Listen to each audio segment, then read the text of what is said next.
এটা যখন নিচে নামছে তখন তেল গ্যাস বা কয়লা নয়, এবার মধ্যাকর্ষণ শক্তিতে উৎপাদন হবে বিদ্যুৎ। পবিত্র কুরআন থেকে গবেষণা করে যা আবিষ্কার করেছেন কুমিল্লার এক কওমি মাদ্রাসা শিক্ষার্থী। আমি মূলত কওমি মাদ্রাসা পড়ুয়া একজন ছাত্র। তো আল্লাহ তাআলা কোরআনে হাজার হাজার আয়াত নাযিল করেছেন পদার্থবিজ্ঞান সম্পর্কে। আমার পড়াশোনা শেষ করে আমি স্কুলে শিক্ষকতা শুরু করি, আর পাশাপাশি আমি পদার্থবিজ্ঞান নিয়ে পড়াশোনা শুরু করি।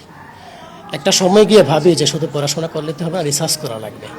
তখন রিসার্চ প্রজেক্ট নির্বাচন করতে গিয়ে আমার মাথায় আইডিয়া আসলো যে সারা পৃথিবীতে আমাদের প্রাকৃতিক যে খনিজ সম্পদ তেল গ্যাস কয়লা তা প্রায় শেষের দিকে। পরিসংখ্যান অনুযায়ী আগামী 50 বছরের মধ্যে তেল গ্যাস শেষ হয়ে যাবে আর কয়লা 100 বছরের মধ্যে শেষ হয়ে যাবে। সেজন্য পৃথিবীতে এমন কোনো বিকল্প শক্তি আছে কিনা যেটা ব্যবহার করা যায়।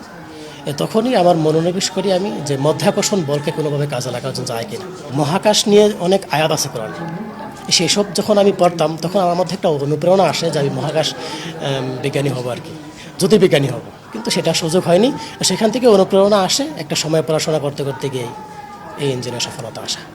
কওমি মাদ্রাসার পাঠ্যসূচিতে বিজ্ঞান নেই, কিন্তু আব্দুর রহমান সুহাইল ছোটবেলা থেকেই ছিলেন বিজ্ঞান বিষয়ে আগ্রহী। তাই মাদ্রাসার কারিকুলামের পাশাপাশি বিজ্ঞানের নানান আবিষ্কার নিয়েও তিনি পড়তে থাকেন, মিলাতে থাকেন পবিত্র কুরআনের বিজ্ঞান বিষয়ক বিভিন্ন আয়াতের সঙ্গে। শুরু করেন গবেষণাও। সেই গবেষণার এক পর্যায়ে মধ্যাকর্ষণ শক্তিকে কাজে লাগিয়ে বিদ্যুৎ উৎপাদনের পদ্ধতি আবিষ্কার করেন তিনি। উপর থেকে যদি আপনি 1 টন ওজনের একটা বস্তুকে ছেড়ে দেন, ধরুন মাত্র 1 মিটার উপর থেকে, এটা নিচে নামবে আর সাথে ওই 1 টন শক্তিটা নিয়েও নামবে। যদি এটা লিভারের মাধ্যমে শক্তিটা সংগ্রহ করতে পারলাম। কিন্তু বৈজ্ঞানিক প্রশ্ন হচ্ছে একটা ইঞ্জিন 360 ডিগ্রি অনবরত ঘুরতে থাকে। তো ক্র্যাঙ্কশ্যাফট 360 ডিগ্রি ঘোরার জন্য এইটা 1 টন নিচে নামলো, আবার কিন্তু 1 টন উপরে তোলা লাগবে। কীভাবে সম্ভব?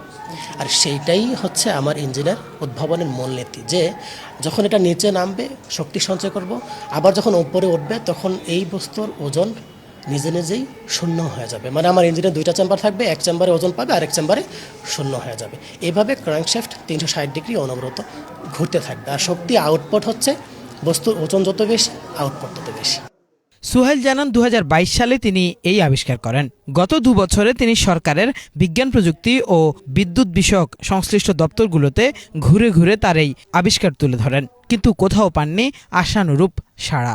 আমি সফল হই আরও 4 বছর আগে, কিন্তু যেহেতু আল্লাহ তাআলা এই দেশের মানুষের বরকতে এই বৈপ্লবিক উদ্ভাবন সফল করার জ্ঞান আমাকে দিয়েছে, সেই জন্য আমি চেয়েছি, এখনও চাচ্ছি, যাতে করে এই দেশের মানুষ তার সুফল ভোগ করতে পারে।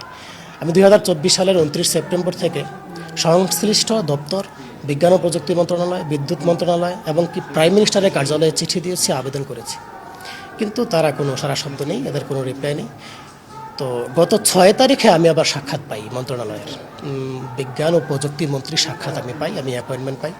সচিবালয়ে সাক্ষাৎ করতে আসি, আমি তাকে আমার প্রযুক্তিগত বিবরণ বিস্তারিত তাকে বোঝাই এবং তার ইতিবাচক প্রভাব, অর্থনৈতিক প্রভাব, দেশের লাভ ক্ষতি ইত্যাদি সব কিছু বোঝানোর পর তিনি আমাকে আশ্বাস দেন যে হ্যাঁ, আমি তোমার এটা সার্বিক কাজ আমি করে দেবো, তুমি কি কি চাও একটা লিখিত মন্ত্রণালয়ে পেশ করো। তখন আমি তাকে লিখিতভাবেই আমি আমার দাবি দাবা সেখানে উপস্থাপন করি। তবে আমার দাবি ছিল যে আমি কোনো ধরনের আর্থিক অনুদান চাই না, টাকা পয়সা চাই না। আমি শুধুমাত্র এইটুকুন চাই যে আমি একাই এটার পেটেন্ট আবেদন করতে পারি, কিন্তু নিরাপত্তার স্বার্থে সঙ্গত কারণে আমি সেটা না করে সরকারি দায়িত্বে আমি চাই সরকার দায়িত্ব নিক, পেটেন্ট করে দিক, পেটেন্ট ফি আমি নিজেই পরিশোধ করব।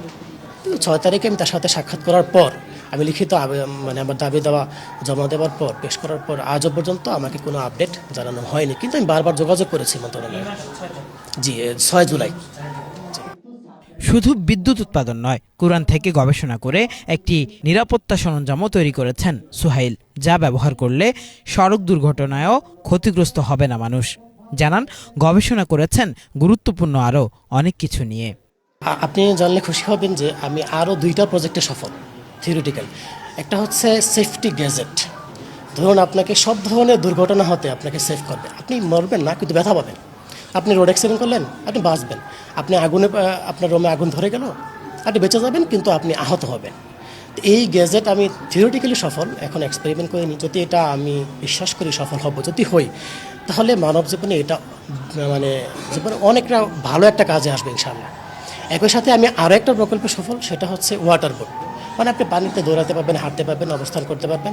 তো সেটা হলে লাভ হবে কি, মানব জাতির যে মানুষ বিশেষ করে বন্যা কবলিত অঞ্চলগুলোতে উদ্ধার তৎপরতা বৃদ্ধি পাবে, সহজ হবে।